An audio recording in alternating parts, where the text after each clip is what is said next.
that Corey began to get terrible stomach aches. She thought it was an odd symptom to have because tuberculosis makes a person's chest, not his or her stomach, sore. Later that week, Dr. Blinker made his regular visit to the Ten Boom house to check up on Tante Bep's condition, advise Tante Jean's on some new medicine she'd been reading about, and take Corey's temperature. He frowned as he removed the thermometer from under her tongue and held it up to the light to read. "Corey, your temperature has gone up. How are you feeling?" he asked. Corey put her hand on her stomach. "I don't know if this has anything to do with my temperature, doctor," she replied, "but my stomach hurts right here." Dr. Blinker pressed Corey's stomach hard, right where she pointed. "Ouch!" she exclaimed. "That hurt!" "And how about this?" asked Dr. Blinker as he pressed even harder on the other side of her stomach. Corey curled up in pain. Dr. Blinker asked Corey a lot of questions, and then finally a huge smile lit up his face. "I think I might have made a mistake," he said, "but a very happy mistake. If I'm not mistaken, you have appendicitis, not tuberculosis. Appendicitis is an inflammation of the appendix." Appendicitis? Never had a word sounded so good to Corey. Appendicitis could be cured with an operation.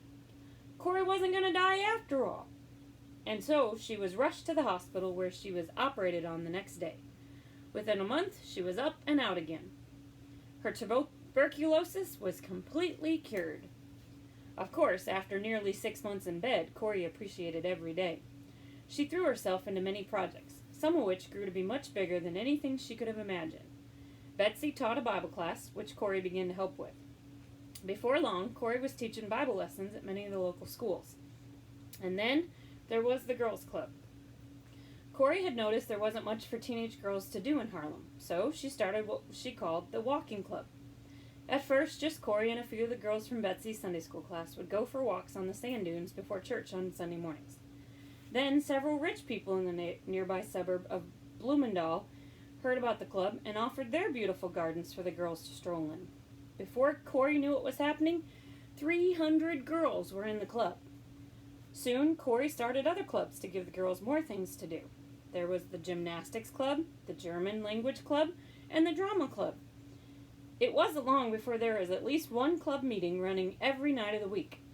And then in 1919, when Corey was 27, she came up with the very modern idea of holding a club meeting where girls and boys could get together to play games and listen to music. The whole concept sounded rather scandalous to many parents, but after the club had been running for a year, most parents agreed it was a good idea. As her clubs grew, Corey knew she needed a better name for the club, which had grown so far beyond just walking. Corey and the girls came up with the name the Triangle Club. The symbol on the new patch for the club was a triangle inside a circle. The sides of the triangle stood for the social, physical, and intellectual skills that girls were developing in their club activities. The circle that encompassed the triangle stood for God. At every club meeting, Corey tried to help the girls understand a little more about God's love for them. Once a year, the club would put on a demonstration of all they had learned, and more than 1,000 people would come to see it. Indeed, Corey's club became known throughout Holland. Although her 3 aunts had died, the Behe was never empty. There was always someone who needed a home, and the Ten Boom family would take them in. There were the children of missionaries who needed a home in Holland, and during the First World War, the family took in German orphans. In all, the Ten Booms fostered 10 children, raising many of them to adulthood. In 1921, Corey's mother suffered a series of strokes and died. It was a bitter blow for Corey. Her mother had been such a help and support to her. But slowly, Corey got over the loss, and not too long afterwards, she decided to become a watchmaker. Her father was one of the most skilled clockmakers in Holland, but wristwatches were becoming more and more common. Her father needed someone in the clock shop who knew how to repair wristwatches. So, Corey went to a factory in Switzerland and learned how to make and repair wristwatches.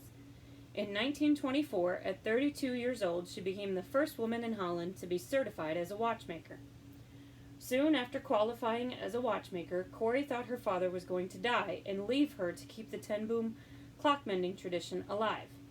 Caspar Ten Boom got hepatitis, which is an inflammation of the liver. A serious illness for anyone, but particularly for a 64-year-old man. Corey's father lay seriously ill in the hospital for many days until finally he began to recover. The day he came home from St. Elizabeth's Hospital was a wonderful day for the whole town. To most of the local people, Corey's father was known affectionately as Harlem's grand old man. He looked like Santa Claus, and he was just as popular. The tiny workshop where he fixed clocks and watches hosted a continuous stream of people who needed advice, a kind word, or a prayer. Some of his visitors were rich Jewish merchants, others were penniless tramps. It made no difference to him who they were. He made time for all of them. So, many of the shopkeepers who surrounded the Behe, the street sweepers, bargemen, flower sellers, even policemen from their headquarters around the corner on Smiddestraat, had pooled their money to buy Casper ten Boom a very modern coming-home present, a radio. Corey cleared a space on the side table beneath the window for the radio, and when Willem arrived with it, he lowered its polished wooden case onto the table. The radio looked even bigger in the crumpled parlor of the Behe than it had on the catalog they'd ordered it from. Casper ten Boom eased himself out of his chair and hobbled over to his new modern wonder. He ran his hand over its smooth veneer finish and declared, "It's beautiful." His bright blue eyes sparkled with delight. "Just think," Betsy said. "We'll be able to listen to concerts from all over Europe. See, I already have this week planned out." Corey leaned over to study the pad Betsy had been writing on. Sure enough, there in Betsy's neat, flowing handwriting was a list of which concerts were on each night and from which station. "We'll be able to hear news firsthand from all over Europe, too," added William. From the time the 410 Boom children had been very young, their father had insisted they speak German and English as well as Dutch. This was because the Netherlands were wedged along the coastline of Europe between Germany to the east and Belgium to the south, and just a few miles to the northwest across the North Sea lay the British Isles. Now they would be able to listen not only to the beautiful music, but also to the news from Great Britain and Germany. The music of Brahms and Beethoven floated from the shell-shaped speaker on the radio and filled the Behe. During the next few weeks, friends and neighbors came by to see the wonderful new device. Over and over, Corey would hear her father say, "Just think, there's a whole orchestra playing in there. And listen to how wonderful it sounds." Or, "Electricity! Now electricity is amazing. First we had lights at the flick of a switch, and now machines that could collect music out of the air itself." As Corey sat with Betsy and her father during the summer of 1924, listening to music from the radio, she could never have imagined that the radio that now brought them such beautiful music would one day bring them the news of war in Holland. And, more than that the parlor where they sat so peacefully and sipped coffee would become a rescue center for hundreds of desperate people, and then a potential death trap for some of those Corey loved the most.